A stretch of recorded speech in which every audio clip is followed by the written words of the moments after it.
बिस्मिल्लाहिर्रहमानिर्रहीम अल्हम्दुलिल्लाहि वकफ़ा व सलामुन अला इबादिहिल्लज़ीना इस्तफ़ा अम्मा बाद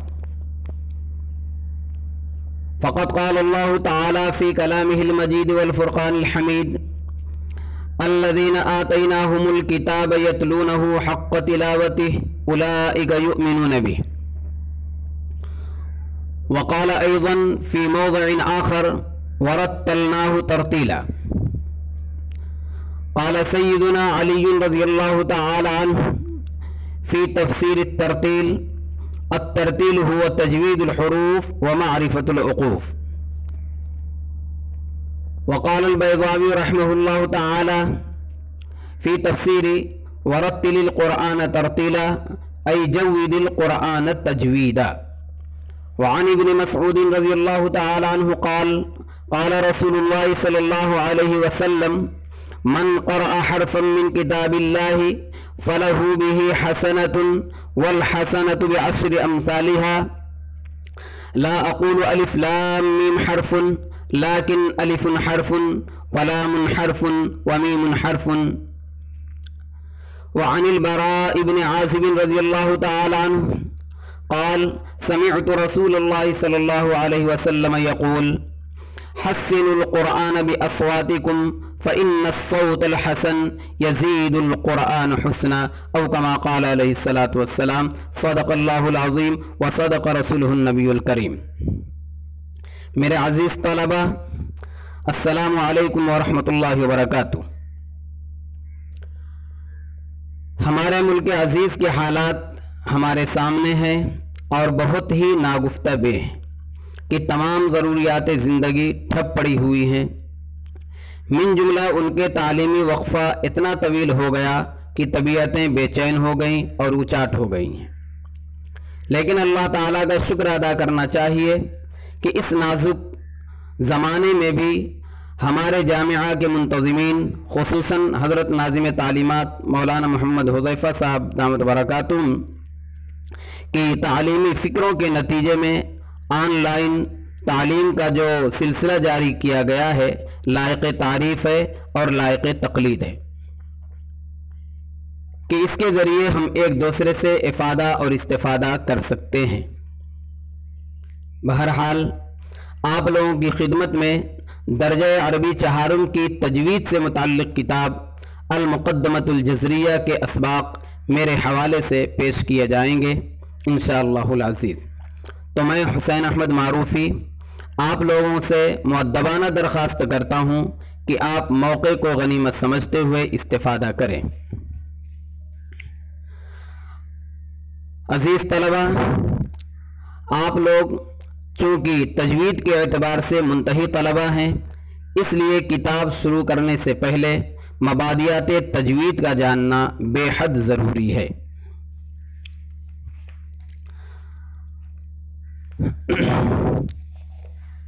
आप जानते हैं कि किसी भी इल्म और फ़न को शुरू करने से पहले मबादियात का इल्म होता है, इल्म होना चाहिए।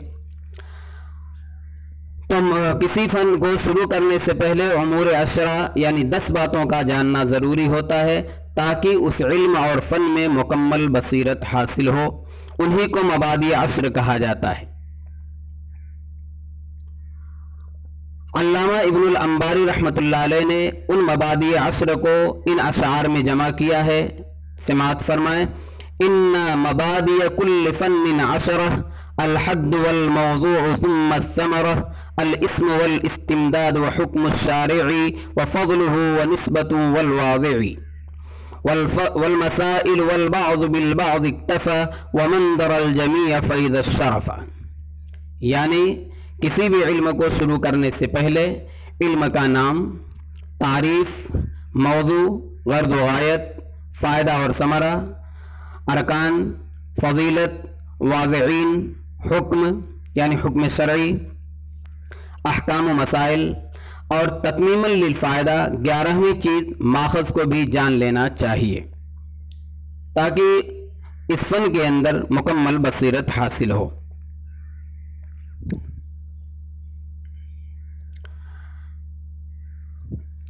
इन उमूर अशरा मज़कूरा में से तारीफ़, मौजू और गर्ज़ व गायत, ये तीन तो फ़र्ज़ के दर्जे में समझे जाते हैं, क्योंकि उनके बग़ैर कोई भी इल्म मुकम्मल तौर से नहीं हासिल हो सकता। क्योंकि तारीफ़ के बग़ैर तलब मजहूल लाजिम आएगा। इसी तरह से अगर मौजू नहीं जानते हैं तो ये इल्म दीगर फ़नून से मुमताज़ नहीं होगा, और अगर गर्ज़ व गायत मालूम नहीं होती है तो तलब अबस लाजिम आएगा। लिहाजा हमें तलब मजहूल से बचना ज़रूरी है, इसलिए तारीफ़ का जानना ज़रूरी है। इसी तरह से हमें एक फ़न को दीगर तमाम फ़नून से मुमताज़ करना है, इसलिए उसका मौजू जानना ज़रूरी है। और तलब अबस यानी हमारी तलब जो है बेकार और मुहम्मल और अबस न हो, उसके लिए ज़रूरी है कि हम गरज़ व गायत मालूम करें। तो ये तीन चीज़ें तो ज़रूरी हैं, लेकिन मुकम्मल बसीरत हासिल करने के लिए उमूर अशरा का जानना ज़रूरी ज़रूरी ज़रूरी है, बहुत ज़रूरी है। बहरहाल अब तफसील सुनिए। फ़न का नाम तजवीद और इल्म तजवीद है। तजवीद के लुग़वी माने आते हैं तहसीन शै या जालु शै जय्यदन, यानी किसी चीज़ को उम्दा करना, अच्छा करना, संवारना और बनाना। तजवीद और इल्म तजवीद ये दो अलग अलग चीज़ें हैं। तजवीद का लुग़वी माना तो ऊपर आ चुका कि किसी चीज़ को उम्दा करना, अच्छा करना, संवारना। तजवीद की इस्तिलाही तारीफ़ क्या है, यानी जब तजवीद बोला जाए तो मुजव्विदीन और क़ुर्रा की इस्तिलाह और उनके मुहावरे में तजवीद किसे कहते हैं, तो तजवीद जो है क़ुर्रा की इस्तिलाह में कहा जाता है अदाउल हुरूफ़ कमा उन्ज़िला या अदाउल क़ुरआन कमा उन्ज़िला को। क्या मतलब है इसका? यानी हर हर्फ को उसके मखरज से तमाम सिफ़ात लाज़िमा और आरिज़ा के साथ अदा करना। चुनांचे साहिब खुलासतुल बयान फरमाते हैं व तजवीद इबारतुन अन अदाइही कमा उन्ज़िला, कि तजवीद कहते हैं हर्फ को नुज़ूल के मुताबिक अदा करना। फिर जो है कमा उन्ज़िला यानी नुज़ूल के मुताबिक का मतलब क्या है, तो उसको बतलाने मिन अदाइल हुरूफ़ी बिमखारिजिहा व इअताइ कुल्लि ज़ी हक़्क़िन हक़्क़हु व मुस्तहक़्क़हु, यानी हुरूफ को उनके मखारिज से अदा करना और हर ज़ी हक़ को उसका हक़ देना। ज़ी हक़ यानी हर्फ, हक़ वाला यानी हर्फ को उसका हक़ यानी सिफ़ात लाज़िमा देना, और हर मुस्तहक़ को उसका हक़ देना। तो ज़ी हक़ से मुराद सिफ़ात लाज़िमा और मुस्तहक़ से मुराद सिफ़ात आरिज़ा है। तो हासिल कलाम ये हुआ, हासिल तारीफ़ कि तजवीद नाम है हर्फ को उसके मखरज से तमाम सिफ़ात लाज़िमा व आरिज़ा के साथ अदा करना। आप ये भी जान लीजिए कि इसी इल्म तजवीद को इल्मुल अदा और इल्मुत तरतील भी कहा जाता है। इल्मुल अदा इसलिए कहते हैं कि इसका ताल्लुक़ अदायगी से है, इसलिए इसको कहा जाता है इल्मुल अदा। और इल्म तरतील इसलिए कहा जाता है कि अल्लाह ताला ने लफ्ज़ तरतील के ज़रिए ही नबी पाक सल्लल्लाहु अलैहि वसल्लम को मुखातब किया है, और असल मकसूद तो बंदों को मुखातब करना है, लेकिन बीच में वास्ता नबी पाक सल्लल्लाहु अलैहि वसल्लम को बनाकर फरमाया वरत्तिलिल क़ुरआन तरतीला। तो लफ्ज़ तरतील के ज़रिए अल्लाह ताला ने हमको हुक्म दिया है, इस वजह से इसको कहा जाता है इल्म तरतील। तो गोया कि जो फ़न अभी हम हासिल करने जा रहे हैं उसको जो है इल्म तजवीद, इल्मुल अदा और इल्म तरतील कहा जाता है। बहरहाल तजवीद की तारीफ़ ऊपर आ गई कि तजवीद कहते हैं हर हर्फ को उसके मखरज से तमाम सिफ़ात लाज़िमा व आरिज़ा के साथ अदा करना। इल्म तजवीद किसे कहा जाता है वो सुनिए। अत-तजवीद व इल्मुन युबहसु फ़ीही अन मखारिजिल हुरूफ़ि व सिफ़ातिहा व अन तुरुक़ि तस्हीहिल हुरूफ़ि व तहसीनिहा, यानी علم تجوید ایسا علم ہے جس میں مخارج و صفات حروف سے اور تصحیح و تحسین حروف کے طریقوں سے بحث کی جائے۔ یعنی علم تجوید کا مطلب یہ ہوتا ہے کہ وہ علم جس میں مخارج یا صفات سے بحث کی جائے یا جو ہے حروف کو صحیح کرنے اور حروف کو حسین بنانے کے طریقوں سے بحث کی جائے۔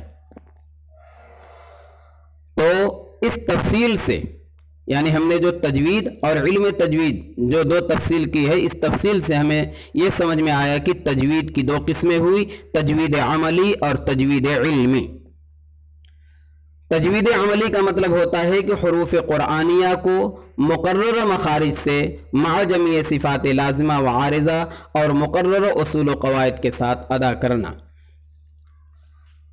اور تجوید علمی کا مطلب یہ ہوا کہ ایسے اصول و قواعد اور ضابطوں کا جاننا جن کو علماء تجوید اور ائمہ قراءت نے مدون کیا ہے۔ مثلا مخارج و صفات اور احکام ترکیبیہ جیسے ادغام، اخفاء، قلب اور مد وغیرہ۔ تو جب تجوید بولا جاتا ہے تو عام طور سے تجوید عملی ہی متصور ہوتا ہے، اور وہی باری تعالیٰ کے قول ورتل القرآن ترتیلا میں مراد بھی ہے۔ لہذا اگر کوئی شخص اصطلاحی اعتبار سے قواعد سے واقف نہ ہو تو کوئی حرج کی بات نہیں ہے، اصل مقصد ہے تجوید کے ساتھ قرآن کریم کو پڑھنا۔ لیکن اس کا مطلب یہ ہرگز نہیں ہے کہ قواعد نہ پڑھے جائیں، کیونکہ قواعد اگر معلوم نہیں ہوں گے تو پھر جو ہے اس پر عمل کیسے ہوگا۔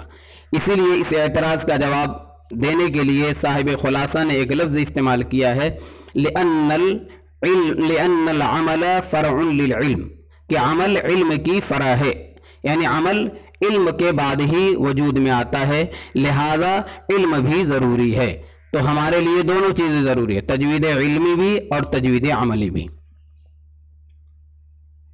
بہرحال تجوید کو تجوید کہتے کیوں ہیں یہ بھی ضمنی طور پہ سمجھتے چلیں کہ تجوید کو تجوید کہنے کی وجہ کیا ہے، یعنی جس کو ہم کہتے ہیں وجہ تسمیہ کیا ہے، یعنی تجوید کو تجوید سے یا علم تجوید سے موسوم کیوں کرتے ہیں؟ چونکہ اس علم میں وصل و وقف کی درستگی اور مخارج و صفات کی عمدگی سے قرآن کریم کو سنوار کر پڑھنے کے قواعد کا بیان ہوتا ہے، یا قرآن کریم پڑھنے والا ان قواعد کی رعایت سے قرآن پڑھتا ہے، اس لیے اس کا نام تجوید رکھا گیا۔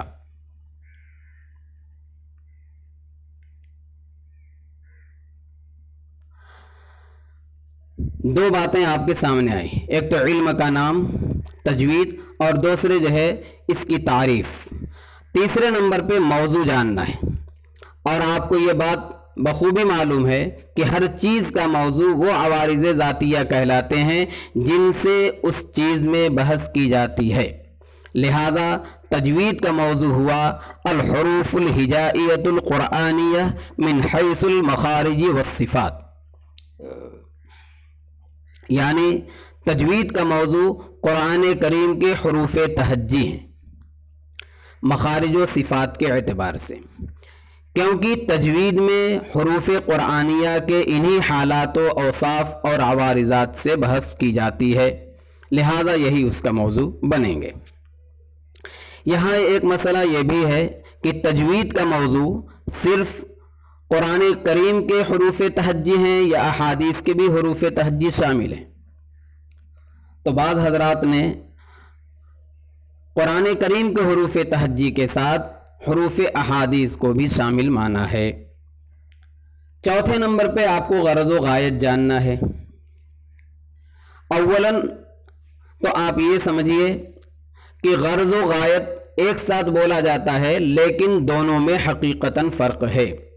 غرض تو یہ ہے کہ جس مقصد سے کام کیا جائے، اور غایت وہ نتیجہ ہوتا ہے جو اس پر عمل کرنے سے مرتب ہوتا ہے۔ مثلاً آپ بازار جائیں تو کوئی پوچھتا ہے کہ آپ بازار کیوں جا رہے ہیں، تو آپ کہتے ہیں صابن خریدنے، تو صابن خریدنا یہ بازار جانے کی غرض ہے، لیکن صابن لانے کا مقصد ہے کپڑا صاف کرنا، تو کپڑے کی صفائی یہ ہوئی غایت۔ اسی طرح سے تجوید کی غرض کیا ہے؟ تجوید کی غرض میں 3 اجزاء شامل ہیں۔ نمبر 1 صون اللسان عن الخطأ فی اداء القرآن، یعنی قرآن کی ادائیگی میں زبان کا محفوظ رہنا۔ دوسرا جز ہے تلاوت القرآن کما انزل، نزول کے مطابق قرآن کریم کی تلاوت کرنا۔ تیسرا جز ہے وہ تحسین القراءت، یعنی قراءت کا عمدہ کرنا۔ تو تجوید کی غرض کیا ہوئی؟ صون اللسان عن الخطأ فی اداء القرآن و تلاوت القرآن کما انزل و تحسین القراءت۔ تجوید کے یہ 3 مقاصد ہیں۔ جب یہ تینوں مقاصد حاصل ہو جائیں گے تو اس کے نتیجے میں تصحیح حروف لازماً حاصل ہو جائے گا، جو اس فن کا لب لباب اور مقصود اصلی ہے۔ یعنی ہر حرف کو ہر جگہ اور ہر حال میں اس کے مقررہ مخرج سے تمام صفات لازمہ اور عارضہ کے ساتھ نہایت لطافت اور نرمی سے بغیر کسی تکلف اور تصنع کے ادا کرنا، اور اس کے لیے اس قدر کوشاں رہنا کہ تصحیح حروف قاری قرآن کی عادت ثانیہ اور اس کی فطرت اور اس کا ملکہ بن جائے۔ 5ویں نمبر پر اس فن کا فائدہ اور ثمرہ ہمیں معلوم ہونا چاہیے، کیونکہ فائدہ اور ثمرہ معلوم ہونے سے کسی بھی فن کو حاصل کرنے میں دلچسپی پیدا ہوتی ہے، رغبت ہوتی ہے۔ تو اس فن تجوید کے مطابق عمل کرنے کا فائدہ کیا ہوگا یہ بھی جاننا ضروری ہے تاکہ اس کے حصول میں رغبت ہو۔ تو تجوید کا فائدہ ہے حصول رضا الرب و سعادت الدارین، یعنی اللہ تعالیٰ کی رضا اور دونوں جہان میں نیک بختی۔ ویسے تو ہر کام میں یہی مقصود ہونا چاہیے کہ دونوں جہان کی نیک بختی ہمیں حاصل ہو جائے اور اللہ کی رضا حاصل ہو جائے۔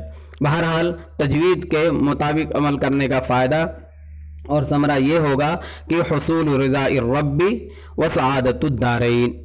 چنانچہ علامہ جزری رحمۃ اللہ علیہ فرماتے ہیں من یحسن التجوید یظفر بالرشد، یعنی جو شخص تجوید کو اچھی طرح جان لے گا وہ نیکی اور ہدایت پالے گا۔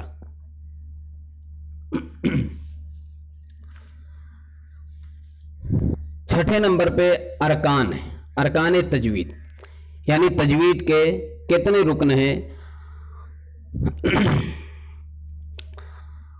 تو تجوید کے ارکان، پہلے تو آپ یہ سمجھیں کہ ارکان یہ رکن کی جمع ہے، اور رکن اس شے کو کہا جاتا ہے جس پر کسی چیز کا دار و مدار ہوتا ہے۔ تو تجوید کے 4 رکن بیان کیے جاتے ہیں۔ نمبر 1 مخارج حروف، نمبر 2 صفات حروف، نمبر 3 احکام ترکیبیہ مثلا اخفا، ادغام اور مد وغیرہ، نمبر 4 زبان سے محنت و ریاضت۔ یہ چوتھا رکن اتنا اہم ہے کہ اگر یوں کہا جائے کہ مشق اور ریاضت ہی اصل تجوید ہے تو شاید مبالغہ نہ ہوگا۔ چنانچہ علامہ جزری رحمۃ اللہ علیہ فرماتے ہیں کہ لیس بینہ و بین ترکہ الا ریاضۃ امرئ بفقہ، کہ تجوید اور عدم تجوید کے مابین اگر کوئی فرق ہے تو وہ ہے انسان کا اپنے منہ اور جبڑوں سے ریاضت و محنت کرنا۔ لہذا جو جتنی زیادہ محنت کرے گا، جتنی زیادہ مشق کرے گا، اس کی تجوید اتنی ہی عمدہ ہوتی جائے گی۔ آج کا سبق اسی پہ ختم کیا جاتا ہے۔ وآخر دعوانا ان الحمد للہ رب العالمین۔ السلام علیکم ورحمۃ اللہ وبرکاتہ۔